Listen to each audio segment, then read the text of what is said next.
Hi అండి. మా ఊర్లో సీతారాముల కళ్యాణం తిరునాళైతే జరుగుతుందండి. మొదటి రోజు విశేషాలేంటో చూద్దామా? మొదటి రోజు మనకి పుట్టమన్ను తీసుకొచ్చేదానికని చెప్పేసి పుట్ట దగ్గరికొచ్చి వచ్చున్నామండి. కొంచెం మేళగాలు రావడంతో కొంచెం లేట్ అయిపోయేసింది. వాళ్ళు వచ్చిన తర్వాత ఒక 9 గంటలలా బయలుదేరి వచ్చామండి. పుట్టొచ్చేసి మనకి చిన్నదేను. కానీ మనము నాగమ్మ తల్లికి ఇవ్వాల్సిన మర్యాద అన్నీ ఇవ్వాలి కదండీ! అందుకోసమని చెప్పేసి పుట్ట దగ్గర అంతా క్లీన్ చేసి, పసుపు, కుంకుమ అన్నీ వేసి, పువ్వులు, టెంకాయ కొట్టుకొని దండం పెట్టుకునేసి, హారతన్నీ ఇచ్చిన తర్వాత పుట్టమన్నయితే తవ్వేసి, మనకి తట్లో అయితే వేసుకున్నారండి. ఒక 5 ప్రమిదలకి సరిపోయేలాగైతే పుట్టమన్న వేసుకున్నారు. ఆ పుట్టమన్న తీసుకొచ్చేసి, ఆ 5 ప్రమిదల్లో వేసి, అందులోనే కొంచెం లైట్‌గా నీళ్లు చల్లి, తర్వాత నవధాన్యాలుంటాయి గదండీ! అన్ని ధాన్యాలు కలిసిన నవధాన్యాలు అవి వేసి పెడతారండి. మనకి 16 రోజులకొచ్చేసి బాగా మొలకలొస్తాయండి.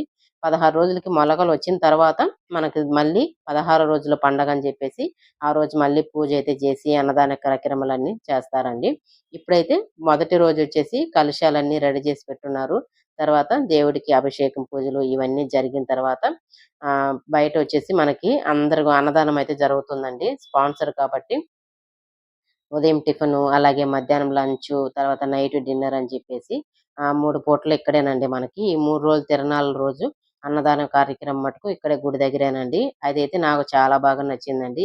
మనం ఇంట్లో వంటలు చేసుకునేసి రెడీ అయ్యి రావాలంటే అయన్నీ అయ్యే పని గాదండి. ఇక్కడ అన్నదానం జరుగుతుంది గాబట్టి రెడీ అయ్యి అయితే వస్తున్నామండి. సాయంత్రము అందరి ఇళ్ళకి మేళాల తాళాలతోటి వెళ్లి అందరూ వచ్చి పూజ చేసుకుంటామండి. సంకల్పం జెప్పి ఇక్కడ పూజ చేసుకుంటాము. నాకు చాలా బాగా నచ్చిందండి. Okay friends. మా వీడియో గాని నచ్చిందంటే లైక్ ఇచ్చుకోండి. నెక్స్ట్ వీడియోలో కలుద్దాం. బాయ్.